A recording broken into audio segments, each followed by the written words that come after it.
안녕하세요, 모카 김한영입니다. 네, 안녕하세요. 샤스파입니다. 와, 샤스파이 오랜만이다. 와, 어디 있다 오셨어요? 저는 잠깐 어디에 틀어박혀서 네. 공부를 하다 왔습니다. 아, 그래요? 네. 공부한 결과는 물어보지 말까요, 우리? 네, 비밀로 할까요? 알겠습니다. 어쨌든 아픈 추억이 있었던 걸로. 어쨌든 공부가 끝났으니까 이제는 자주 출연하시겠네요? 네, 이제는 가격 비교 예전에 했던 컨텐츠로 자주 찾아올 계획입니다. 알겠습니다, 알겠습니다. 헤어스타일도 바뀌고 옛날 영화배우 닮았어요. 뭐죠? 홍정보 같은. 제가 못 알아듣는다고 지금. 그러니까 아니 그 진짜 잘생긴 사람 있어요. 아, 그래요? 칭찬으로 받아들이고 네. 오늘 저의 복귀작은 투싼 가격 비교를 한번 해보도록 하겠습니다. 이 사람 감 떨어졌네. 아, 투싼하고 뭘 비교해요? 페이스리프트 되기 전에 투싼과 페이스리프트 하고 나서의 투싼 요 두 차량을 비교해보고 또 페이스리프트 하고 나서의 투싼이 이상하게 스포티지보다 인기가 없는 느낌이에요. 그런 느낌이 드나요? 네, 그래서 스포티지에 비해서 왜 인기가 떨어지는지 이런 것도 한번 알아보도록 하겠습니다. 에이, 떨어지는 것까지는 아니지. 어쨌든 스포티지와 비교해서 어떤 차이가 있는지, 그리고 어떤 차가 더 훌륭한 자동차인지 이런 것도 함께 살펴보시죠. 네, 투싼 가격 비교는 같은 1.6 터보로 비교해봤습니다.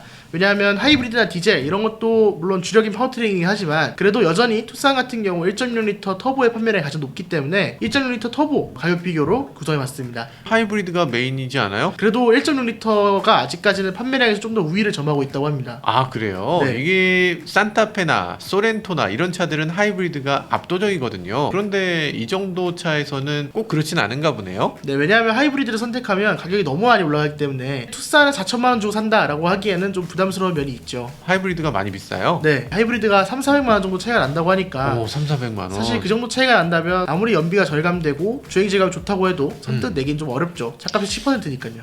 뭐 아무튼 가격에 민감한 층이니까. 그래서 비교해 봤는데요. 일단 네. 트림 이름은 바뀌지 않아서 비교하기는 굉장히 수월했습니다. 모던 트림 기준으로 기존 2,632만원에서 2,771만원으로 139만원이 올랐습니다. 그렇게 많이 오른 거 아니네요. 요즘 들어서 현대기아 보면 연식만 바꿔도 150만 원씩 올리고 네. 페이스리프트 하면 500만 원씩 올리고 이게 예사였는데 요즘 들어서 자동차 경기가 조금 안 좋아져서 그런가? 안 팔리면 확실히 가격이 덜 올리는 것 같아요. 아, 예. 계속 안 팔렸으면 좋겠어요. 아우, 죄송합니다. 네, 그래서 139만원이 올랐는데요. 일단 2열 사이드 에어백 추가되었습니다. 그전에는 2열엔 사이드 에어백이 없었어요? 네, 풀옵션 가도 사이드 에어백 없었습니다. 그래서 6개 에어백이었는데 이제는 8개로 에어백이 늘어났습니다. 커튼 에어백은 있고 네, 커튼 에어백이 있고 요쪽에 터지는 시- 사이드 에어백이 이제 생겼습니다. 시트 아래에서 나오는 요 에어백. 네.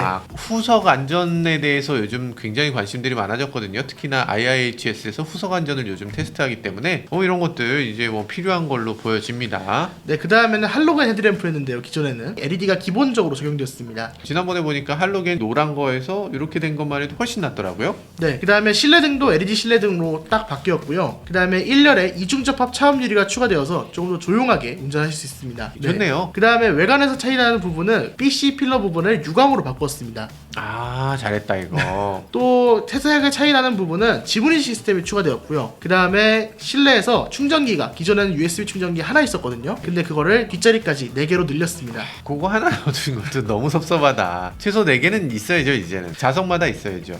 그리고 지문인식 시스템은 새롭게 추가됐지만 사실 이거 지문인식 실제로 써보면 되는 게 아무것도 없습니다. 무슨 작동이 뭐라도 돼야 이거 지문 등록을 해야 되겠구나 이렇게 인식할 텐데 네. 눌렀을 때 아무 변화도 안 일어나요. 이거를 어떻게 사용자들이 사용하라고 만든 건지 괜히 넣은 것 같아요. 네. 지문인식은 그냥 빼고 단돈 20만 원이라도 깎아주면 좋겠어. 조금 아쉬운 지문인식이긴 하죠. 아유, 어떤 식으로 이걸 활용할지에 대한 고민을 하고 네. 그 다음에 하드웨어를 좀 붙여주면 그 순서에 맞지 않나 그런 생각이 듭니다. 네, 그 다음에 가장 크게 차이가 나는 부분이 있었는데요. 실내에 12.3인치 디스플레이 오디오가 기본 적용됩니다. 심지어 여기는 블루링크까지 기본 적용되어 있어서 기본 트림을 구입해도 5년간 텔레메트리 시스템을 제공해줍니다. 오, 좋은데요? 그리고 이 시스템은 OTA까지 기본적으로 탑재가 되어 있는 것 같아요. 그래서 CCNC의 특징이 차량 전장을 OTA로 바꿀 수 있잖아요. 그런 부분들이 투싼에게 기본 적용되어 있다라고 생각이 듭니다. 훨씬 좋네요. 그리고 샷점이라고는 해도 기존에 있었던 그런 바늘 계기판은 아니고 조그만한 거에다가 이렇게 양쪽으로 그래픽 들어가는 거 이건 나쁘지 않은데요? 네, 그렇죠. 지금 이게 와 훌륭하다 이게 아니라 네. 기존에 어떻게 저렇게 할 수가 있었나. 좀 심각했죠, 기존에는. 컴팩트 라디오. 네. 와. 그래서 그게 초창기에 정말 많이 욕먹다가 네. 마지막 마지막에는 연식 변경하면서 8인치 디스플레이 오디오를 넣어주긴 했어요. 네, 근데 이제는 12.3인치까지 확 늘어나서요. 기본 트림을 구입해도 딱히 부족하진 않습니다. 그쵸. 그거 뭐 거기서 돈을 얼마나 끼려고 그러는 거야 도대체. 디스플레이 오디오도 황당했지만 네. 그거보다 더 황당했던 건 바늘 계기판이었어요. 와, 요건 좀 심각했죠. 야, 이건 좀 너무했지 라는 그런 느낌의 디자인이었어요. 네, 그렇죠. 그 다음에 여기에는 무선 카플레이도 적용되니까요. 굳이 내비게이션을 선택할 이유는 없지 않나라는 생각이 들 정도입니다. 들 정도지. 네. 내비게이션 있는 게 낫죠. 그래도 블루링크까지 기본적으로 적용되니까 네. 나는 순정 내비 안 쓴다 라고 하시는 분들은 굳이 뭐 안 네, 넣으셔도 그런 되지 분들 않을까. 계시다면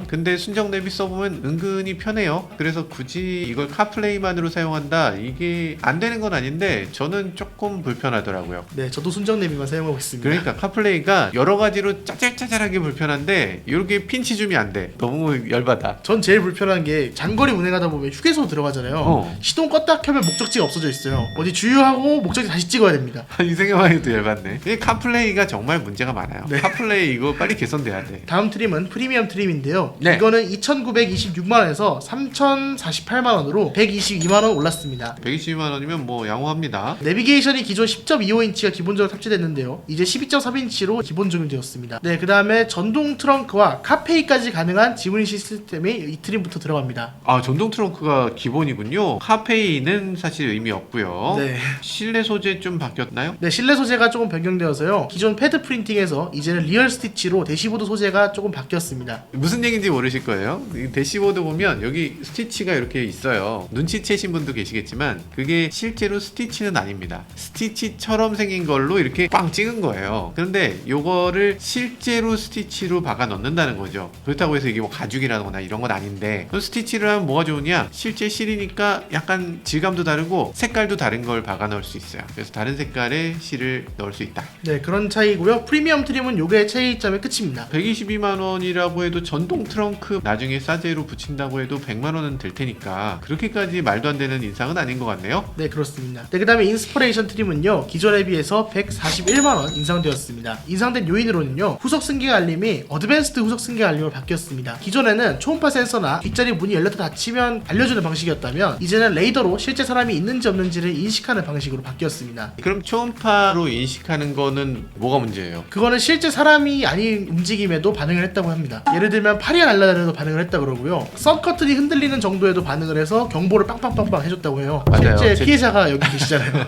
너무 민폐였어. 여름에는 창문 열어놓고 내리는 경우도 있잖아요. 네네. 그러면 거기에 파리 같은 거 딱 들어가면 거기서 막 도난 경보가 빠빠빠빠 울려갖고 지하 주차장 전체에 막 난리가 났었습니다. 이제 레이더를 이용한다고 하면 조금 나아질 것 같긴 해요. 네, 실제 사람의 숨 패턴을 고려해서 생명체인 것과 아닌 것을 고려한다고 합니다. 아니 근데 파리도 생명체인데? 아, 그건 그러네요. 네, 그 다음에 12.3인치 계기판까지 기본적으로 적용되어서요. 파노라믹 디스플레이가 인스퍼레이션부터 기본입니다. 그 다음에 LED 프로젝션 헤드램프가 추가되었고요. 지능형 헤드램프까지, 그러니까 앞차를 피해서 하이빔을 켜주는 시스템까지 기본적으로 적용되어 있습니다. 근데 맞은편에 대양차가 있으면 이 빛을 낮춰주는 기능도 있잖아요. 네, 그거랑 이 기능은 어떻게 구별해요? 그 기능은 지능형 헤드램프라고 붙이지 않고 하이빔 보조라는 이름으로 붙이고요. 앞차를 피해서 하이빔을 켜주는 시스템을 지능형 헤드램프라고 이야기하더라고요. 그러니까 헤드램프를 이렇게 쪼개서 이걸 가지고 상대방의 눈은 비추지 않고 주변만 밝게 해주는 그런 기능인데 이걸 사용해 보신 분이 많이 안 계실 것 같아요. 근데 사용해 보면 항상 하이빔 켜고 다니는 것처럼 이렇게 주변이 밝아져서 굉장히 좋아 보이긴 합니다. 이런 장치는 사실 투사에서도 찾아보기 힘들었고요.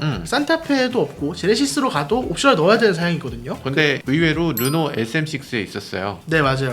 르노 차들이 좀 관대하게 적용해 줍니다. 그렇죠. 유럽 차들이 이런 거 적극적으로 도입했던 것 같고 우리나라 차들이 요거에 약간 인색하기도 했지만 기술 수준도 조금 떨어지고 있는 것 같아요. 그러니까 네. 약간 작동이 되는 케이스가 별로 없어. 그게 조금 섭섭하게 느껴지긴 하는데 어쨌든 뭐 투싼에 새롭게 들어온 건 우리가 아직 테스트 안 해봤으니까 다음에 테스트하고 한번 알아보도록 하죠. 자, 그리고 가죽 시트요? 네, 가죽 시트가 천연 가죽 시트로 명칭이 변경되었는데요. 아니 전엔 천연은 아니었어요? 네, 전에 천연은 아니었습니다. 그냥 가죽이었습니다. 가격표가 명칭이 바뀐 경우도 여러 있어서 사실 정확하게 소재가 바뀌었다고는 파악하기 어렵긴 하지만 일단 일단 명칭이 바뀜에 있어서 인조아지 시트 다음에 가죽 시트고 그 다음에 천연 가죽, 그 다음에 나파 가죽으로 원래 가격표가 움직였거든요. 그래서 일단은 이렇게 적어는 봤는데 이게 실제로 명칭만 바뀐 걸 수도 있습니다. 아니 인조 가죽 다음에 가죽 그럼 걔는 무슨 가죽인 거야 도대체? 저도 모르겠습니다. 네. 아 어렵다. 아무튼 이 가격표의 세계는 참 깊고도 험합니다. 네. 그래서 여러분들이 혼동되실 텐데 어쨌든 가죽이라고 있는 것은 천연 가죽이라고 있는 것보다 조금 떨어지는 경우가 많더라. 그래서 이렇게 한번 명칭 변경된 걸로 써봤습니다. 근데 옵션표 이거 뭐예요? 여기 35만 원짜리 킬팅 가죽 시트? 이거 뭐야? 또 있네요. 풀옵션 위에 풀옵션이 또 있어. 35만 원 더 추가하면 이거 주지롱. 이러면서 하나를 더 줘요. 근데 퀼팅이 어깨 부분 요만큼 퀼팅되고 많은 것 같은데요? 그렇지만 뭐 가죽 질감이 좀 다르지 않을까라는 생각을 해보게 되는데 어쨌든 35만 원짜리 옵션이다. 네, 35만원짜리 추가 옵션도 있어서 가죽 시트 투싼에서는 생각보다 종류가 꽤 많네요. 컬러도 그렇고요. 검정, 그레이, 브라운. 네, 세 가지. N9 스웨이드 시트도 있고 그래서 네. 네 가지의 시트를 선택할 수가 있네요. 와 시트도 여러 가지야. 기존에 비해서 확실히 차가 안 팔리니까 해자 가격 인상이 나온 것 같기도 해요. 안 팔려서 그런 건가요?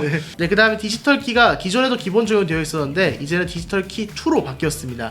이건 반가운 변화네요. 디지털 키 2를 쓰면 애플 월렛에 기아 EV9이 딱 뜨죠. 오, 좋죠. 네. 차 키를 들고 갈 필요 없이 핸드폰을 들고 주머니에 그냥 넣은 상태에서 EV9 근처에 갔을 때 자동으로 EV9이 탁 열려요. 그러면 아예 갖다 댈 필요도 없는 거예요? 갖다 댈 필요 없죠. 그냥 이거 가방에 들어있어도 돼요. 그냥 근처만 가면 알아서 탁 열립니다. 스마트 키보다 훨씬 편리해요. 그래서 차 키를 그렇게 못생기게 만들었다고 우리 작가님이 그러시더라고요.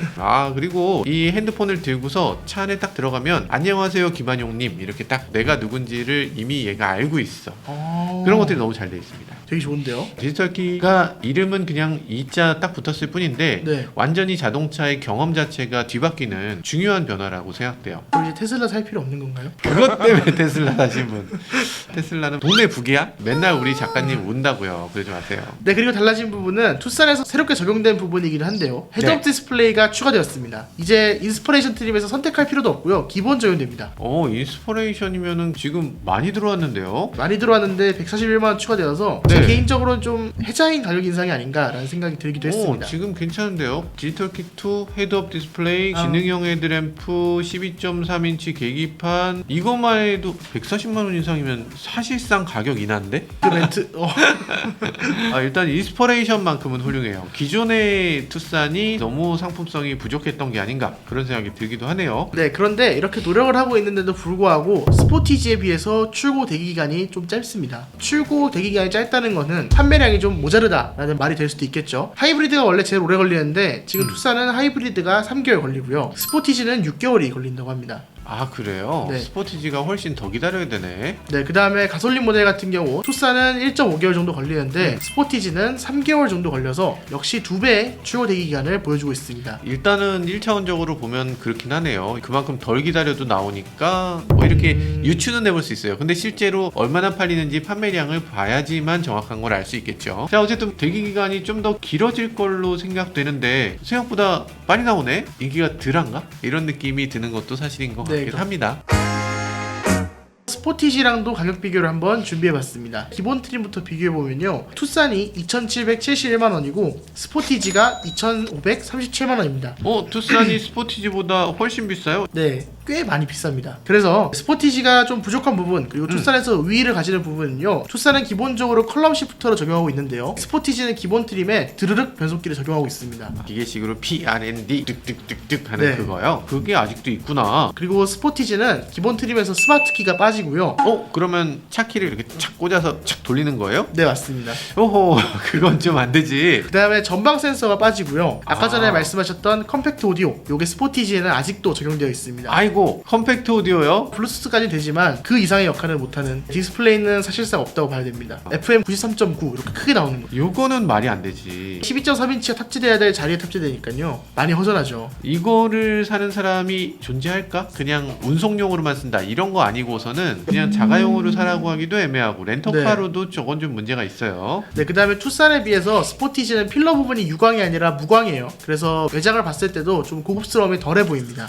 근데 그거 이거는 옵션을 올리면 유광으로 바뀌나요? 아니 옵션을 올려도 유광으로 바뀌지 않고요. 그래비티를 선택해야지만 유광으로 바꿔집니다. 알겠습니다. 그래서 가장 깡통 모델의 스포티지는 사실상 사지 말라고 만든 거기 때문에 이걸 비교하는 건 사실 말이 안 되는 것 같은데요. 그래도 옵션 한번 비슷하게 맞춰보면요, 스포티지도 내비게이션을 선택할 수 있습니다. 기본 트림부터. 그래서 네. 스포티지가 287만원 더 내야 돼요. 그래야지 투싼의 내비게이션 이런 화면들과 비슷하게 맞춰집니다. 그러면 스포티지가 얼마 비싼 거죠? 50만원 정도 더 비싼 거죠. 알겠습니다. 옵션을 맞추면 스포티지가 투싼에 기본- 비해서 50만원 더 비싼 거다. 네, 그리고 두 번째 트림인 투싼에서 프리미엄이고요. 스포티지에서는 노블레스인데요. 투싼은 3,048만원, 네. 스포티지는 2,947만원으로 101만원 차이가 납니다. 그런데 시트 부분에서는 오히려 스포티지가 강점을 가집니다. 어째서 그렇죠? 투싼은 그레이와 블랙 시트만 선택 가능합니다. 이 트림에서는요. 네. 그런데 스포티지는 블랙과 그레이, 브라운까지 모두 선택 가능합니다. 그게 선택할 수 있는 범위가 넓은 것이 내 차하고 무슨 관계가 있죠? 검정색 살 거였으면 그건 상관이 없네요. 근데 브라운 살 거였으면 투싼은 등급을 올려야 되는데 어. 스포티지는 여기 트림에서만 멈춰도 브라운을 선택할 수 있죠. 아니, 브라운 안 사면 되죠. 그걸 뭘 브라운을 굳이 근데 요즘은 밝은색 실내가 유행입니다. 아 그래요. 그래서 네. 그레이 사면 되는 거예요. 어쨌든 그래도 색깔 선택하는 거 제외하고도 2열 열선 시트도 기본적으로 들어가 있고요. 운전석과 동승석에 전동 시트가 들어가 있는 부분도 사실 사제로 시공하려면 꽤 비싸거든요. 그런데 스포티지는 이 부분이 기본 탑재되고 101만원이 저렴합니다. 알겠습니다. 일단은 그래서 스포티지가 더 저렴하다. 스포티지가 더 저렴하다고 보기 어려운 게 투싼은 동승석 파워 윈도우까지 기본 적용되고요. 이 트림부터 내비게이션이 기본적으로 적용되어 있습니다. 그래서 사실 선택 싸움이에요. 이 중간 트림부터는. 비슷하다. 네. 옵션을 맞추면 누가 더 비싸요? 아, 옵션을 맞출 수가 없습니다. 이 트림에서 너무 복잡해서. 이걸 우리가 이렇게 비교할 걸 생각해서 이 옵션을 똑같이 맞아지지 않도록 이렇게 구성하신 것 같네요. 비교가 안 된다. 투싼이냐 스포티지냐 요거 옵션표 자세히 보시고서 자신한테 맞는 옵션이 어디에 더 들어있는지 이런 것들을 살펴보실 필요가 있을 것 같네요. 네, 그리고 스포티지의 최고 트림 시그니처와 투싼의 최상위 트림 인스퍼레이션을 비교해보면요, 스포티지는 3,274만원이고요 투싼은 3,439만원으로 투싼이 훨씬 비싼 면이 있죠. 아니 근데 지금 장점을 보면 투싼은 어드밴스드 후석 승계 갈림, 지능형 헤드램프, LED 프로젝션 램프, 네. 디지털 키2, HUD 그 정도까지는 아닌 것 같은데. 네, 스포티지가 또 강점을 가지는 부분도 있었는데요. 네. 스포티지는 2열까지 이중접합 차음 유리가 적용됩니다. 투싼은 옵션을 아무리 높여도 2열까지는 혹겹 유리예요. 그래요? 그러면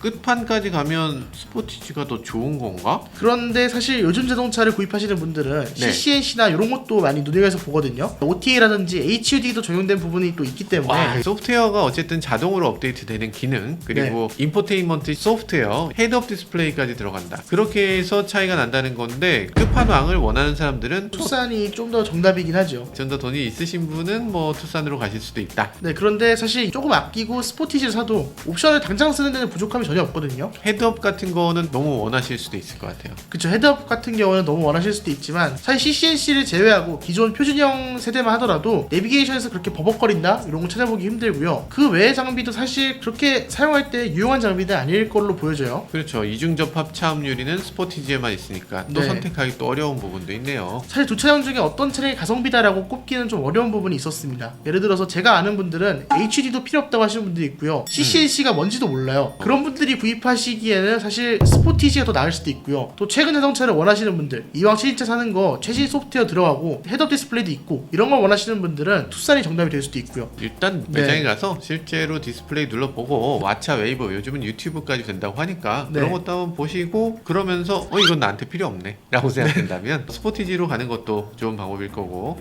어쨌든 난 이게 모든 걸 다 갖췄으면 좋겠어 라면은 또 투싼으로 가는 것도 좋아 나쁘지 않아 보입니다.